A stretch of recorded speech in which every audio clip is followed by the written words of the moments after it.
Bonjour à toutes et à tous et bienvenue dans l'épisode 4 de la série de podcasts organisée par l'Alliance pour la préservation des forêts et consacrée à l'huile de palme.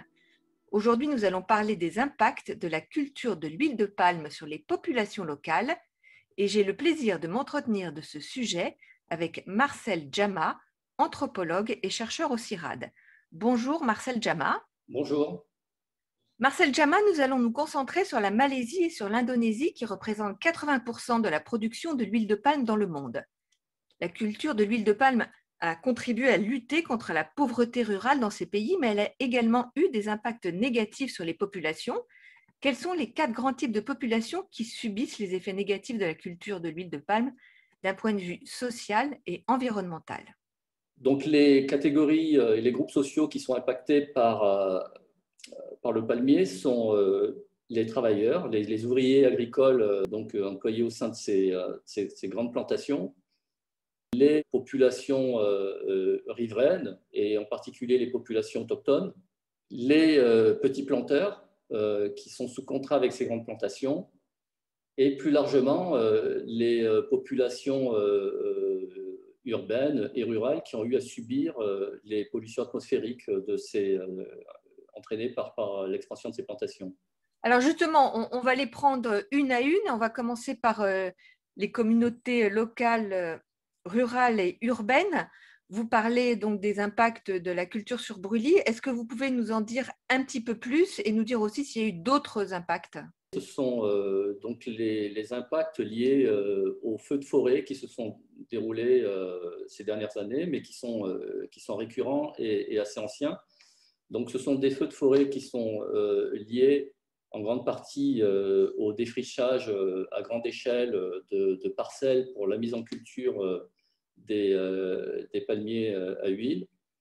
Et donc, ces feux de forêt ont eu des ampleurs assez gigantesques et ont entraîné des pollutions atmosphériques et ont eu un impact sanitaire assez considérable en Asie du Sud-Est.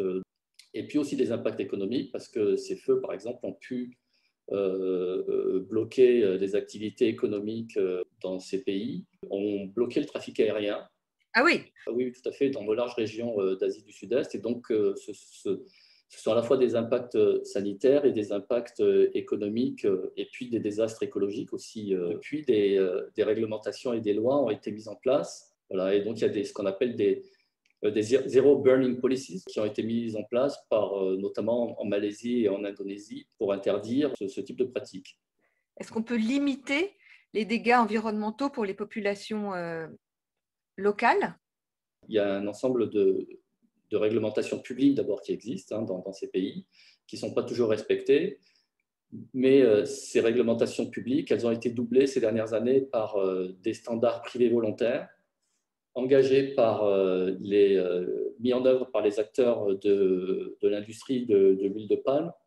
Depuis quelques années, il y a des standards de durabilité, donc des guides de bonnes pratiques agricoles qui sont édictés par l'industrie, par le secteur privé et qui ont vocation à s'appliquer à l'ensemble du secteur privé, qui enjoignent de façon volontaire les planteurs à abandonner ces pratiques qui entraînent des pollutions importantes. Ils vont aussi, par exemple, interdire l'expansion des plantations sur les bords de rivières qui avaient pour effet, donc sur ce qu'on appelle les zones ripariennes, qui avaient pour effet vraiment d'accélérer ces problématiques de pollution des rivières. Donc oui, il y a des guides de bonne pratique. Est-ce que ça marche?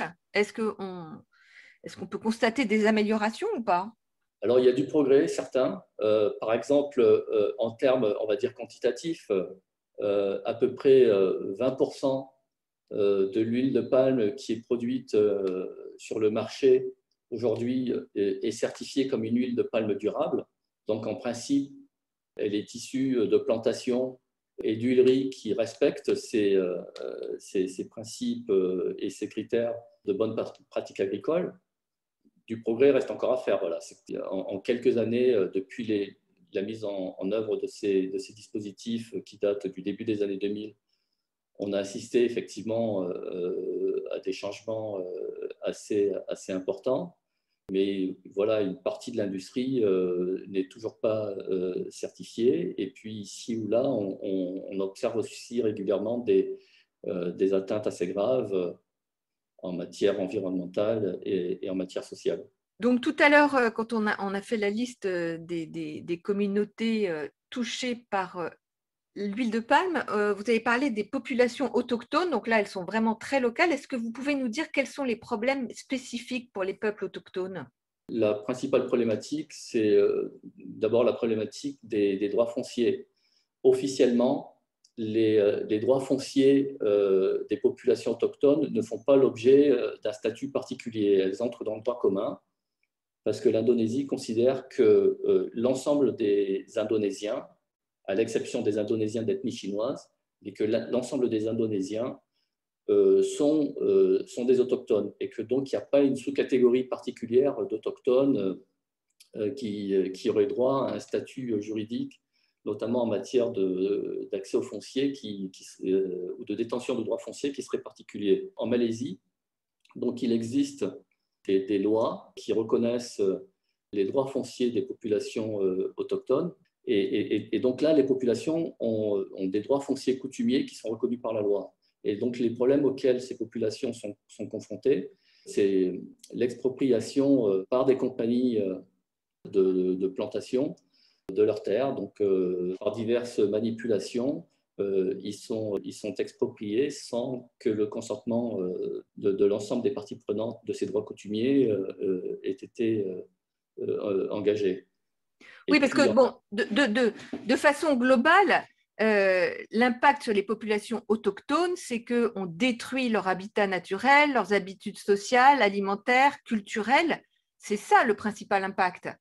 Absolument. C'est d'abord qu'on les exproprie et donc qu'on les prive de leur habitat et donc du coup de leur patrimoine et puis aussi un patrimoine qui constitue aussi des éléments essentiels de leur culture, de leur mode de vie et de leurs conditions de vie aussi, hein, de leurs conditions d'existence. Chaque fois qu'il y a un enjeu économique sur un territoire qui est occupé par les populations autochtones, très souvent, leurs droits fonciers sont menacés et font l'objet d'expropriation. Alors, de nouveau, là, est-ce qu'il existe des moyens de protéger ces populations autochtones? Oui, l'industrie justement dans ces standards qui ont été mis en place, ont imposé la mise en place du principe onusien du consentement libre, informé et préalable des communautés locales. Et donc là, c'est toute une procédure qui vise en fait à identifier l'ensemble des parties prenantes d'un statut de droit foncier coutumier et à mettre en œuvre des mécanismes qui vont permettre de s'assurer que l'ensemble de la communauté est bien partie prenante d'un potentiel accord qui serait mis en œuvre avec une compagnie de plantation. Ça existe depuis quand, donc, ce consentement libre? Vous faites référence au CLIP, là? C'est le CLIP, oui, ce qu'en anglais on appelle le FPIC. Alors, ça a été adopté par RSPO, par le principal standard volontaire qui encadre les bonnes pratiques en matière de production d'huile de palme durable au moment de sa création en 2004. Donc là, ça fait bientôt 20 ans. Est-ce qu'on voit des effets positifs? Est-ce qu'on peut le mesurer? Il y a vraiment des impacts? Alors oui, très probablement qu'un des effets positifs de ça, c'est la diminution des plaintes liées à ces mécanismes d'extorsion ou d'expropriation des communautés locales. Très bien. Donc, je pense on va pouvoir passer maintenant à une autre catégorie de population qui sont les petits planteurs, avec un paradoxe, c'est que la production d'huile de palme est pour eux une source de revenus vitale et pourtant ils rencontrent eux aussi des difficultés. Est-ce que vous pourriez nous dire ce qu'il en est? Alors, les petits planteurs sont une composante très importante de la production d'huile de palme, puisque grosso modo, au niveau mondial, comme à l'échelle des deux principaux pays producteurs que sont la Malaisie et l'Indonésie, représentent 40% de la production. Une grande majorité de ces petits planteurs exploitent moins de 3 hectares. Donc, quand on va parler des problématiques de petits planteurs, ce sur quoi je me focalise, c'est surtout sur cette catégorie qui est dominante de petits planteurs familiaux qui exploitent moins de 3 hectares et souvent d'ailleurs moins de 2 hectares. Les problèmes auxquels ces petits planteurs sont confrontés, c'est d'abord un manque d'accès à des ressources pour leur exploitation. Ceux-là bénéficient de très peu d'appui technique.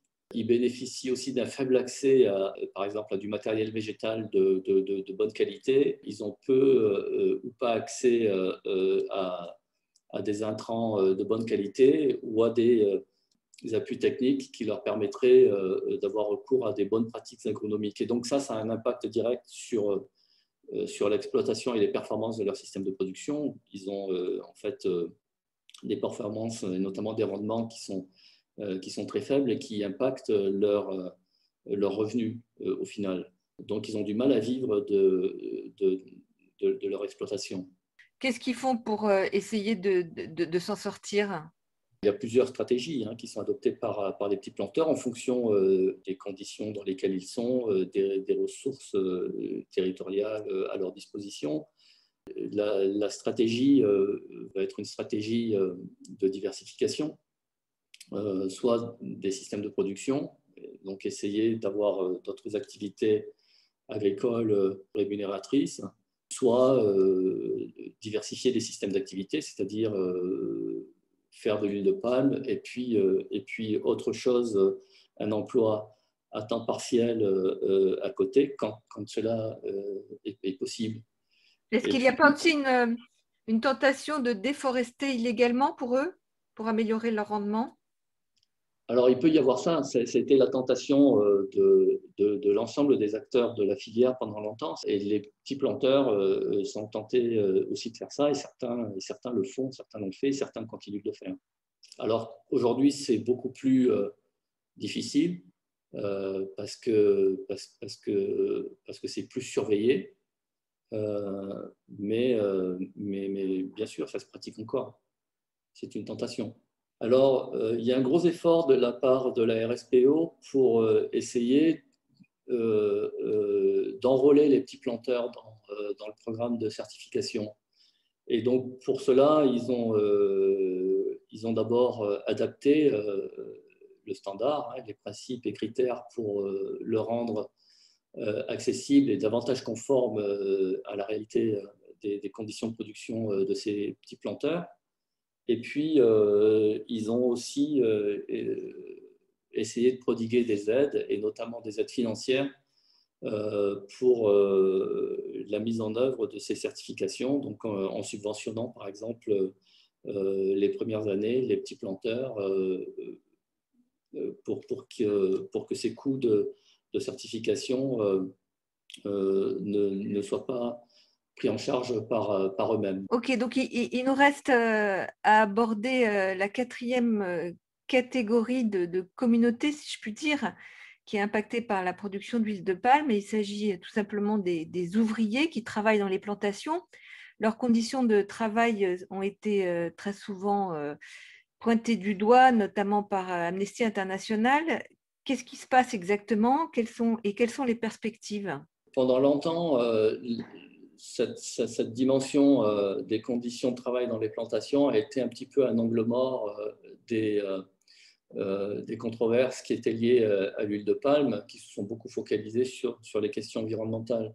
On s'est aperçu aussi qu'il y avait quand même une grosse problématique qui était liée aux conditions de travail des ouvriers agricoles, liée au fait, notamment en Malaisie, qu'une grande partie de ces travailleurs dans les plantations, quand je dis une grande partie, c'est plus de 80%. Ce sont des travailleurs migrants, donc ce sont des équipes de travailleurs sous contrat qui viennent d'autres pays et pour lesquels, en fait, à la fois les pratiques de recrutement et puis ensuite les conditions de travail dans les plantations ont été décriées en termes de rémunération, en termes du fait de l'absence de droit syndical, du fait, par exemple, que pour ces travailleurs migrants, les passeports étaient confisqués, ce qui les rendait particulièrement vulnérables vis-à-vis des employeurs. Donc le travail des enfants a aussi été souvent pointé du doigt. Donc il y a eu pas mal d'abus et encore récemment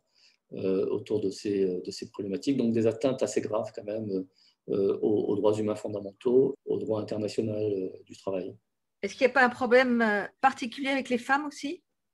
Oui, absolument. Il y a des problèmes de genre qui sont importants. Donc, on a noté, par exemple, une surexposition des femmes aux pesticides, puisque souvent, dans les plantations, ce sont des femmes qui étaient affectées aux tâches d'épandage de pesticides, alors que les hommes sont davantage sur des travaux qui sont considérés comme étant plus de force, hein, notamment autour de la récolte des régimes, mais aussi des cas documentés d'abus sexuels. D'accord, donc Amnesty a fait un rapport il y a quelques années. Est-ce qu'il y a eu des améliorations depuis? C'est difficile de mesurer s'il y a eu des améliorations, parce que chaque fois qu'il est question d'amélioration, on va se référer à la mise en œuvre des standards privés, voilà, qui prennent en charge aussi ces questions sociales. Donc, si on considère que RSPO est une amélioration à ces situations, oui, de fait, on va dire qu'il y a eu des améliorations, puisque d'une certaine manière, le problème a été pointé. Il a fait l'objet de la mise en place de principes et de critères, à la fois pour les repérer, mais aussi pour les interdire au sein des plantations et pour les contrôler. Et donc ça va concerner essentiellement les plantations certifiées. Très bien, donc on arrive un petit peu au terme de ce podcast. Le tableau global est quand même relativement sombre. Pour conclure, est-ce que vous pourriez nous donner globalement les perspectives d'amélioration globale, tant du point de vue des États que du point de vue des certifications? Quelles sont les pistes? Alors, moi, j'aurais peut-être une note un peu plus optimiste parce que le tableau n'est pas spécifique à la production d'huile de palme. Il est spécifique aux mauvaises pratiques que des structures d'exploitation capitalistique dans différents secteurs. Donc, on aura le même tableau dans le secteur minier ou dans d'autres activités agricoles. C'est une problématique qui est quand même, je dirais, plus large que celle de l'huile de palme. L'autre élément, c'est que l'huile de palme, justement, parce qu'elle a été particulièrement ciblée comme filière et qu'elle a fait l'objet voilà, d'une pression du marché, notamment, pas seulement de la société civile, des ONG, mais etc., mais aussi une pression assez forte des industriels acheteurs qui eux-mêmes étaient la cible des ONG, puis qu'elle fait aussi l'objet d'une défiance de la part des consommateurs des pays du Nord principalement. Donc c'est une industrie qui s'est quand même profondément réformée au cours de ces dernières années. Donc 20% de la filière qui est certifiée RSPO, c'est pas négligeable. Pas en dire autant d'autres secteurs d'activité, notamment en matière de progrès. Je dirais que c'est peut-être plus le volet social, justement. Ça, c'est pas non plus un phénomène qui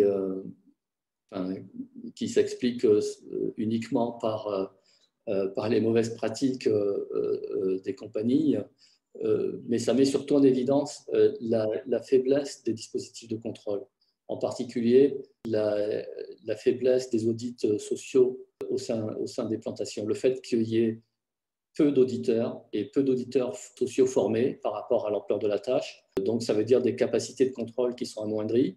Aujourd'hui, les capacités de contrôle sur les autres impacts, je dirais les impacts environnementaux de l'huile de palme, donc ces capacités de contrôle sont plus fortes. Par exemple, on a évoqué la question des feux de forêt. Aujourd'hui, il y a des dispositifs de traçage des départs de feu par satellite avec de nombreux bureaux d'études, des ONG, des organismes indépendants, et puis des dispositifs d'État qui vont contrôler très rapidement d'où les feux partent et qui vont être en mesure, par exemple, de signaler la responsabilité d'une société de plantation dans un départ de feu, quelque part, et donc qui vont amener cette société à rendre des comptes. C'est là qu'il y a un enjeu, notamment de formation d'auditeurs et de renforcement de leurs capacités. En tout cas, c'est un domaine sur lequel, avec le CIRAD, mais avec l'Alliance et avec d'autres partenaires, on travaille à travers un programme de formation Talent où voilà, ces enjeux de formation d'auditeurs sociaux et environnementaux, mais en particulier sociaux, sont particulièrement importants. Vous avez évoqué le projet Talent, vous pouvez en dire 2 mots? Alors, c'est un programme qui est en cours de démarrage dans sa phase de faisabilité cette année. Donc, son objectif, en fait, c'est de développer un programme de formation sur les enjeux de durabilité dans les grandes filières en Asie du Sud-Est, donc dans 4 pays cibles, et en ciblant aussi des filières agricoles différentes.